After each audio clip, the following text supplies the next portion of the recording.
I've had so many people request that I cover the band Drowning Pool on my channel, and that time has finally come. Hailing from Texas, much like the band Tripping Daisy, who I covered a few months back, the link is down below to that video. Drowning Pool would sprout up in the mid-90s, but they wouldn't gain national exposure until their hit single Bodies became one of the biggest hit songs of the summer of 2001.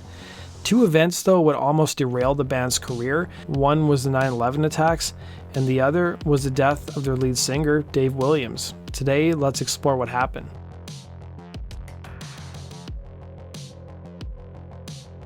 Drowning Pool was formed in Dallas, Texas in 1996 by guitarist C.J. Pierce and drummer Mike Luce. The band took its name from the Ross MacDonald 1951 novel, which eventually was turned into a film starring Paul Newman. CJ and Mike were originally from New Orleans and had played together for almost a decade before deciding to move to Dallas. CJ would tell Designer magazine that New Orleans was a difficult city to get gigs in because bar owners wanted bands to play cover songs and the pair wanted to perform their own original material. In addition to that, they found it difficult to find like-minded players, and CJ would tell Just a Rock and Roll Junkie, Mike moved to Dallas for like 2 years and that's where he met Stevie. Mike came back to New Orleans and we were looking for a bass player and a singer, and Stevie was looking to put a band together as well, and it just made sense to move to Dallas in 1996. The music scene was kicking ass with Pantera tearing it up, he'd remember. The band played with a few different frontmen before Dave Williams entered the picture around 1998. Williams himself was a veteran of the Dallas music scene, having performed with numerous bands over almost a decade, playing in outfits named Sherry Lane and Mr. Love Dog. One of his friends early in his career was Pantera guitarist Dimebag Darrell, who gave Williams the nickname Stage. Drowning Pool's influences would include a broad spectrum of old school rock bands including Iron Maiden, Motley Crue, Rat, Van Halen, Guns N' Roses, Skid Row, Cinderella, as well as Black Sabbath, and more current acts at the time, including local heroes Pantera. Of course, there was another band the quartet liked, as Williams would tell Hip Online in 2001. I think the one bonding question that brought us all together was that if we liked Faith No More. After that, the rest is history, and we've been together for 3 years, he'd say. Bassist Stevie Benton would tell Ghost Cult magazine about how the band started out just as a fun project with not too much foresight. We'd just been a club band in Dallas for a couple of years before it all started.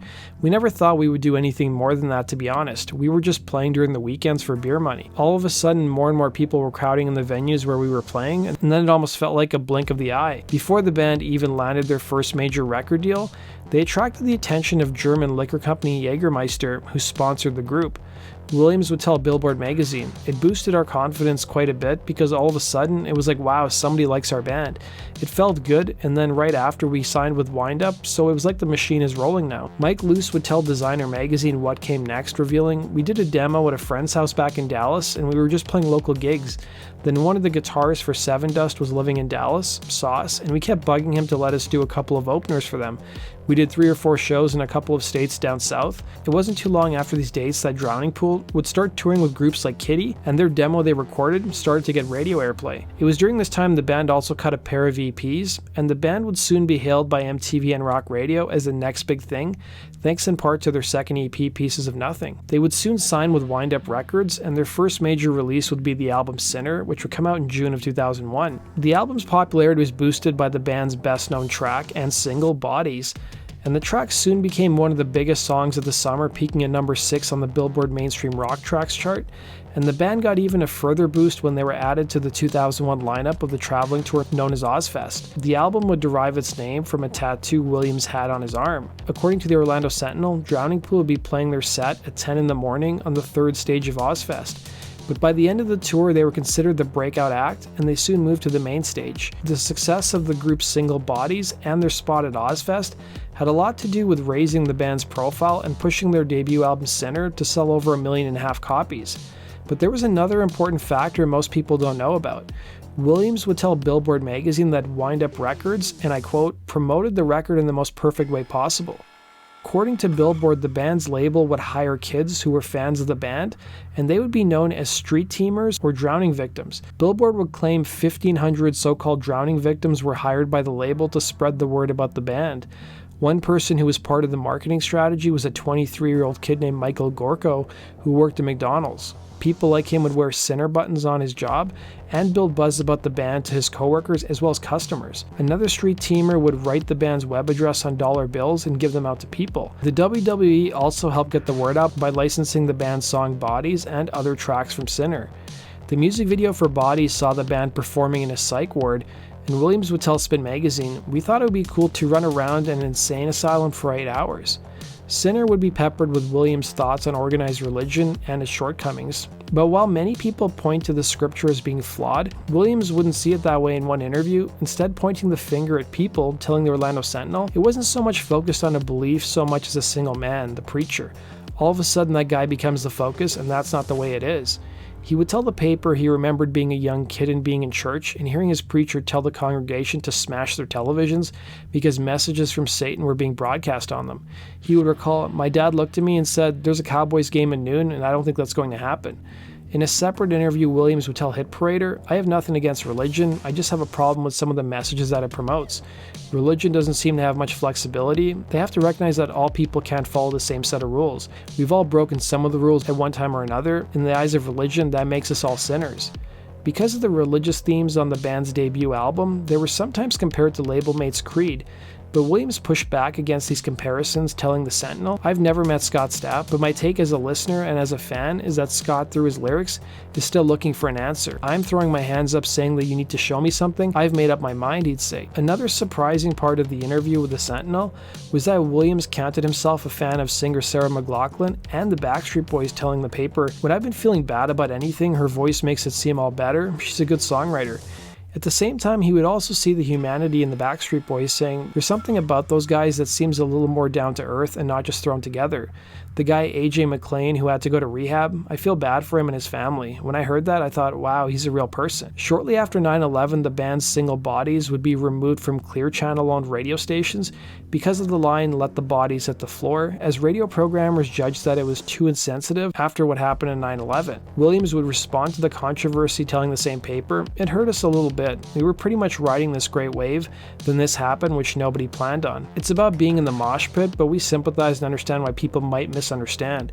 We're Americans too, so if not playing it for a week or two helps get through it, we're all for it," he'd say. But the newspaper would also report that by October 27th of 2001, the song was soon back on the airwaves. It was around this time that Drowning Pool found themselves touring with Disturbed. The band's second single, Tear Away, a song that deals with individualism and dealing with one's needs, would be shelved by their label as it was decided it was too divisive for those sensitive times. By the summer of 2002, the band would find themselves back on Ozfest. Drowning Pool was riding high, but it was about to come crashing down. On August 14th, 2002, the band's vocalist Dave Williams was found unresponsive on the group's tour bus in his bunk by their tour manager and guitar tech. The band was in Manassas, Virginia, en route to play their next show, and they'd performed the previous night in Noblesville, Indiana. It was initially speculated in the media that his death was tied to drugs or alcohol, but it would eventually come out that his death had nothing to do with either of those, but rather an undiagnosed heart condition called a cardiomyopathy.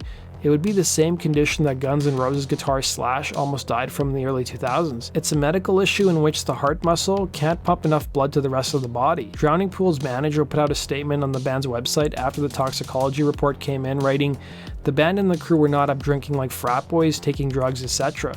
We were watching DVDs, and I even shut Dave's bunk TV off at 5 a.m. to the sound of his snores. It's no secret Dave loved to drink and enjoy life, but this was not a night of hardcore parties." He would go on to claim Dave also wasn't a drug user, and Williams would sadly pass away at the young age of 30. There were, however, signs that something was wrong with Williams' health before his death. C.J. Pierce would tell Rock and Roll Junkie that Williams was one of those guys who would never go to a doctor for anything, saying he was complaining about chest pains 2 weeks before, but he thought he pulled a muscle. He jumped off the stacks at Ozfest and he ran into me and was about to push me off the stage. I didn't realize he jumped off the stacks and he thought he had pulled something and that wasn't it at all. A public memorial would be held for Williams on August 18th in Plano, Texas, and at that time plans for a DVD chronicling his life would be announced. His friends, family, and fans would remember him as one of the most genuine and nicest musicians around. And by late 2002, that long-awaited documentary chronicling Williams' life was finally released. It was announced that the first $250,000 in sales from the DVD would be used to buy Williams' parents a retirement home, a long dream of the singer. The band's label, Wind Up Records, would end up reaching out to fans to provide video footage and photographs, in addition to personal accounts to help facilitate the DVD. Former tourmate David Draiman of Disturbed would put out a statement that summarized a lot of what his fellow musicians were feeling, saying, "He was very much from the Phil Anselmo school, but with a smile. He was the sweetest man you'll ever come across in your life. He didn't have a bad bone in his body. Everyone loved him." Despite all his success, Williams never seemed to forget where he came from. A 21-year-old fan from his hometown of Princeton, Texas would write to MTV, "Every time he came back to town, he would visit the school and say hi to everyone. I thought that was so cool of him. I never saw him turn down an autograph or hug from a screaming fan. He loved what his music had made him and used that to change a lot of people's lives. He gave a lot of people the chance to say, 'I met a superstar.'" Following Williams' passing, the band would take about 4 months off, but there was never a question of whether Drowning Pool would continue. Benton would reveal to Blabbermouth, "When Dave died, we lost our best friend in the world.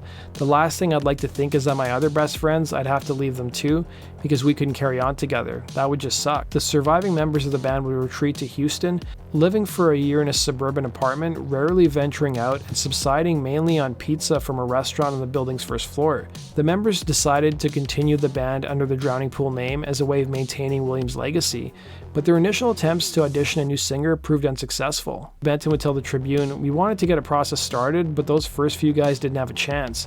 The group would end up listening to dozens and dozens of demo tapes, and they would eventually end up enlisting 3 singers to serve their own separate stints with the band, including Jason Jones, Ryan McCombs, and Jason Marino. Since Williams' passing, the band would end up releasing several follow-up albums, all of which charted on the Billboard charts, but none of which were as successful as Sinner. That does it for today's video, guys. Thanks for watching. Be sure to like button and subscribe, and we'll see you again on Rock and Roll True Stories. Take care.